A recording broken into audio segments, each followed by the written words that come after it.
धन्यवाद अध्यक्ष महोदय।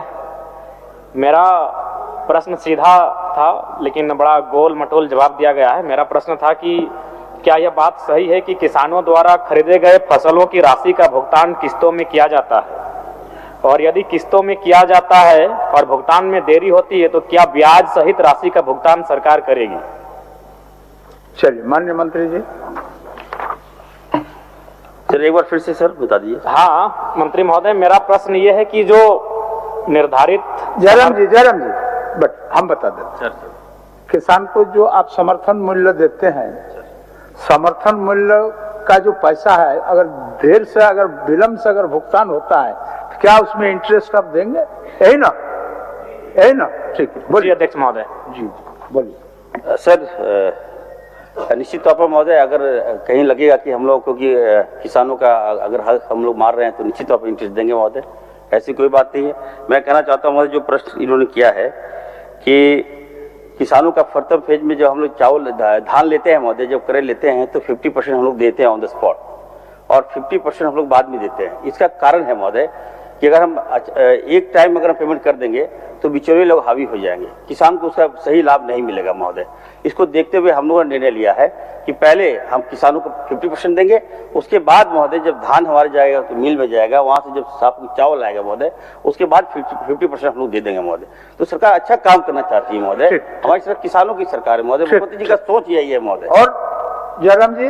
मंत्री महोदय, जब माननीयों का वेतन एक मुश्त एक किस्त में आता है तो किसानों को अगर आप किस्तों में देंगे तो किसानों का परिवार, उनकी आर्थिक स्थिति, उनके जो फसल का मूल्य उसी पे निर्भर करता है। अतः हमें लगता है कि विभाग को दुरुस्त करने की आवश्यकता है। अगर खामियां है तो उन्हें दुरुस्त करें, क्योंकि एक किस्त में अगर उनको मूल्य दिया जाएगा तो बेहतर होगा। और प्लस जो आपका पैक्स और लैम्स का मामला है, हम यहाँ बैठकर चूंकि आपकी फाइलों को ऐसी कमरों में जवाब को उत्तर दिया जाता है, लेकिन धरातल पर अगर आप देखेंगे तो बिल्कुल ठीक इसके विपरीत है जो आप जवाब दे रहे हैं महोदय। पूरक पर आइए। देखिए मेरा पूरक यही अध्यक्ष महोदय कि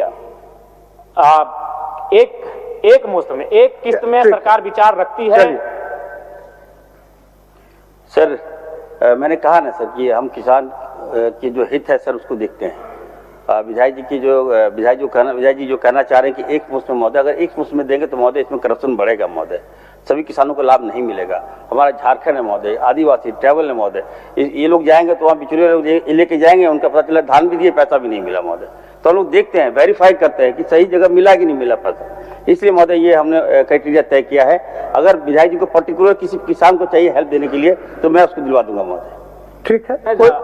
बस मंत्री महोदय स्वीकार कर रहे हैं कि इससे एक मिनट आपका माननीय मुख्यमंत्री जी इच्छा व्यक्त किए हैं संतुष्ट करने के लिए। माननीय जयराम मातो जी का जो सवाल है, सवाल बहुत स्पष्ट है, थोड़ा शायद मंत्री जी इसको क्लियर नहीं कर पा रहे हैं।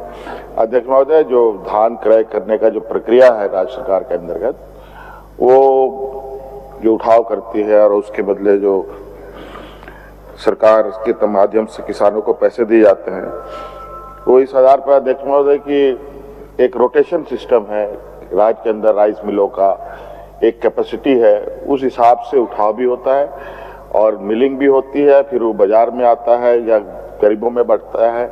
उसके बाद ये एक कंटिन्यूअस प्रोसेस है। जगह नहीं होने की वजह से उठाव भी कभी देरी से होती है और राइस नहीं बनने की वजह से मिल में ये प्रोसेस कंप्लीट नहीं होने से उनको पैसे भी नहीं मिलते हैं। तो ये कंटिन्यूअस प्रोसेस है और ये चलता रहता है। हाँ, ये बात है कभी कभी किसी वर्ष किसी में अधिक समय लग जाता है, किसी जिले में किसी में समय पर मिल जाता है, तो ये फेज वाइज ही चलता है अध्यक्ष महोदय। हाँ, ये बात जरूरी है, ये फेज वाइज को खत्म करने की दिशा में राइस मिल की संख्याएं बढ़ाई जा रही है और जितना अधिक राइस मिल यहाँ लगेगा अध्यक्ष महोदय, उतना तेजी से उठाव भी होगा और समय पर लोगों को पैसे भी मिल जाएंगे। चलिए, अगर आप देश के किसी भी कोने में रहते हैं, अगर आप पटना आना चाहते हैं और घर जैसे रहने और खाने का आनंद लेना चाहते हैं तो एक बार जरूर आए होटल डायमंटन। संपर्क करें 9572759746, 9031859981, 0612400153। एड्रेस अपोजिट विद्या संस्कार स्कूल, रंजन पथ, गोला रोड, बेली road, Patna 801503।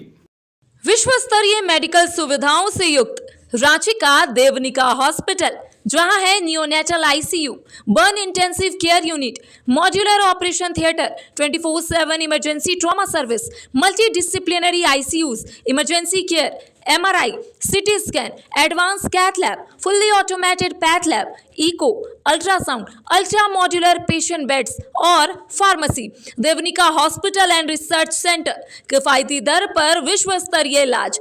Ancillary Chowk, Tupudana industrial area, Ranchi.